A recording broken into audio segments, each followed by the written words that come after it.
মাহে রমজানে ইফতারের প্রবণতা নিয়ে লাখ লাখ মানুষের নতুন কর্মপ্রবণতার দিগন্ত আশার আলো ছড়িয়ে দেয় হাজারো হাজার পরিবারের মাঝে। ইফতার নিয়ে দেশের অলিতে গলিতে যত্রতত্র রূপে রোজাদারদের চাহিদা মেটাতে সাহায্য করে থাকে মিষ্টি, আলুর চপ, পেঁয়াজু, চানা বুট, মুড়ি, বেগুনি সহ নানান ধরনের আয়োজনে প্রত্যেকের মন চোখ জুড়িয়ে যায়। সঙ্গে আছে ফলমূল আরও নানান আয়োজন।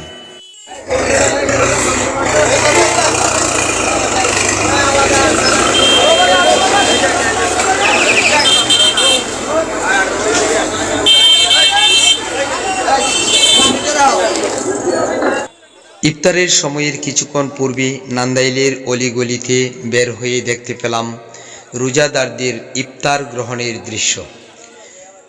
এক অমায়িক দৃশ্য। প্রত্যেকের প্রয়োজনে প্রত্যেকেই এভাবে হাতে ছুঁয়ে নিচ্ছে ইফতার।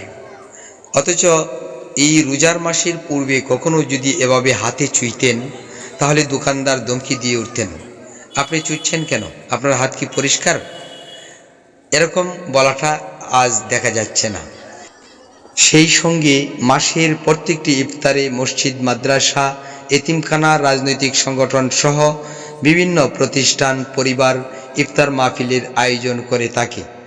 তদ্রূপ আজ 17 মার্চ 2026 তারিখ নান্দাইল উপজেলা পৌর বিএনপির উদ্যোগে তথ্য ও সম্প্রচার প্রতিমন্ত্রী ইয়াসের খান চৌধুরী এমপির নির্দেশে উপজেলা উচ্চ বালিকা বিদ্যালয় মাঠে ইফতার মাহফিলের আয়োজন করা হয়।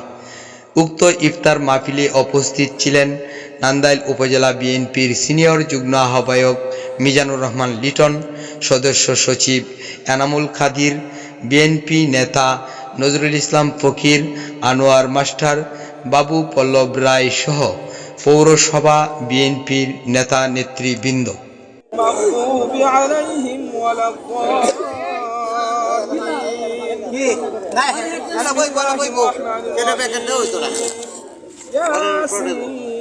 والقرآن الحكيم إنك لمن المرسلين على صراط مستقيم تنزيل العزيز الرحيم।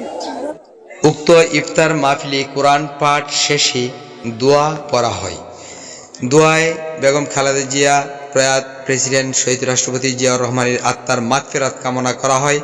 এমনকি বর্তমান আমাদের মাননীয় প্রধানমন্ত্রী তারেক রহমানের জন্যে দোয়া করা হয়, তিনি যেন এদেশের জন্যে ভালো কিছু করতে পারেন।